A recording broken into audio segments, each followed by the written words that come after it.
Alright guys, welcome to the episode number 8 of the Hunter Guide series. Today's guide will be about Hwang Dongsoo, but before that, as always, if you enjoy my content, consider liking the video and subscribing to the channel. I'm trying to reach 1k subs before the end of April, so I would really appreciate that, and yeah, thanks a lot, and let's get into it.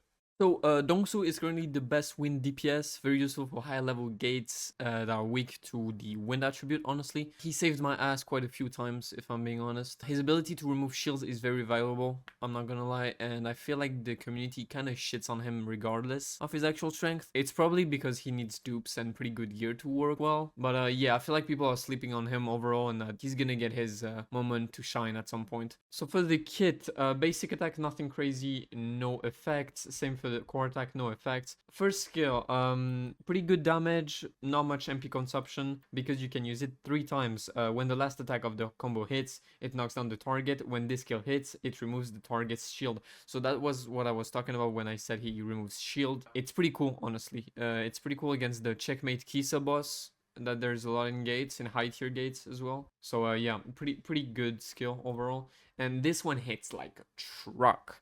It consumes a lot of MP though, but it hits so hard. Outside of that, there's no effect except airborne, but pretty whatever. But the damage is just insane. For the support skill, it stuns for 4 seconds and removes shields. So very good support skill. 4 second stuns is insane, honestly. Core attack, nothing crazy, just knocks down the target. Pretty good damage though. And the ult is just, as well, damage, pretty high damage. His kit is pretty simple and straightforward. It's just pure damage, but it's very good damage. So you'll see in the showcase, he hits hard, honestly. So for the passive, when urged to kill, so the stomp, still below the QT and S-rank influence of the core attack are used, applies the impulse effect. Impulse does 3% defense, stacking up to 5 times for an infinite duration.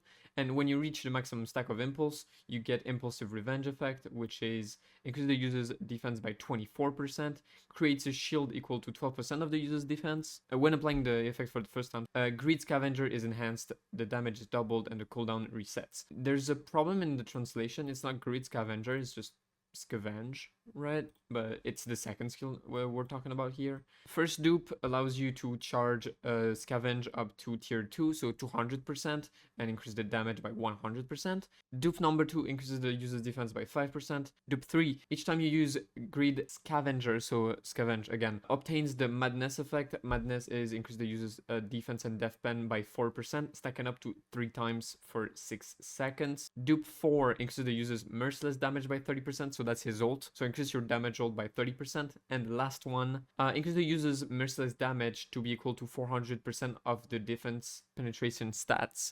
So you increase your damage by 400% of your defense pen stats, which is pretty insane. So you kind of have to have a lot of pen def in your passive, but we'll see that later on. For the skill upgrades, I'll talk about that right now. Most important are the skills, those 2 skills, especially the second one.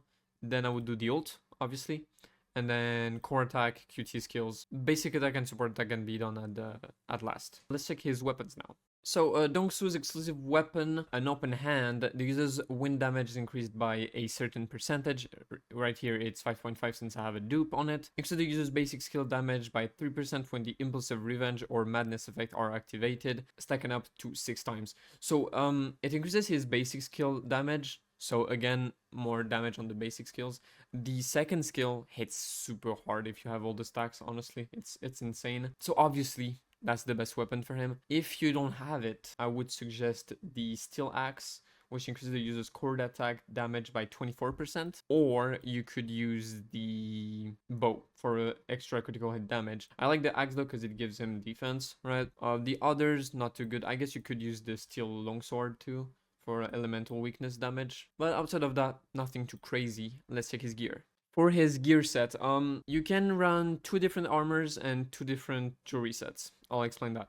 So I'm running Crit and Executioner. That's not the best set I would run. I would run Firepower on the right, but I don't have any good sets. So that's why I have this for now. We'll talk about the jewelry set afterwards. So crit sets, obviously, he hits really hard with crits, just like any DPS, right? So that's the best set in my opinion for him. Second very good set you could run is the red one. The Solid Foundation, just like Beast Baek, right? Increase the basic attacks and the core attacks.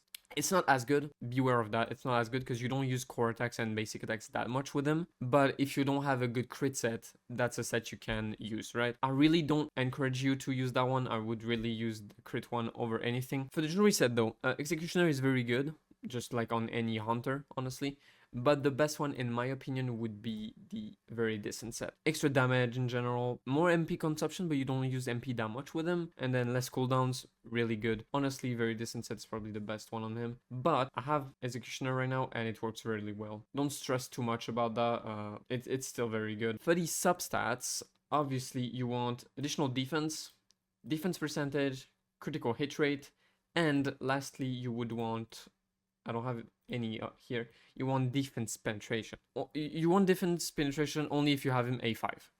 So realistically you would want Death Pen even though he's not A5, so when he gets there you have the gear ready, right? Why do you want Death Pen? Is because of his ult damage, right? Remember, it increases his ult damage by 400% of his defense penetration stat, so that's why. On the boots you want Death Pen or critical hit damage if you're not A5, but realistically you would want Death Pen, right? For the jewelry, same thing, you want additional defense, defense percentage, critical hit damage. You can see I don't even have a wind damage here. That's how bad my gear are. On some hunters it's really bad. I haven't been lucky at all, even though I'm clearing like 20 instance dungeons and encore dungeons every day, but it's what it is, my luck. Outside of that you also want Death Pen, right? I don't have any here, sadly, but yeah, overall you want crit stats, defense percentage, additional defense, and Death Pen.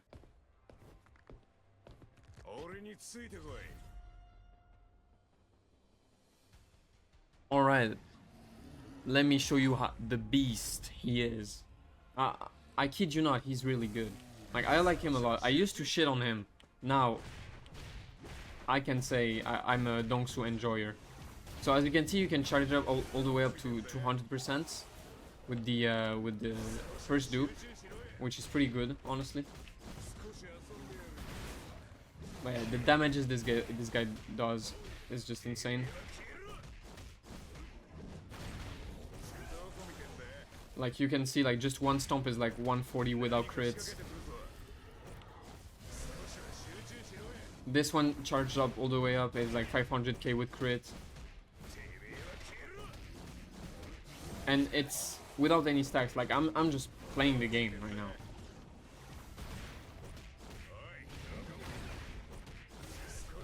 Like you don't need extra buffs, extra supports or anything.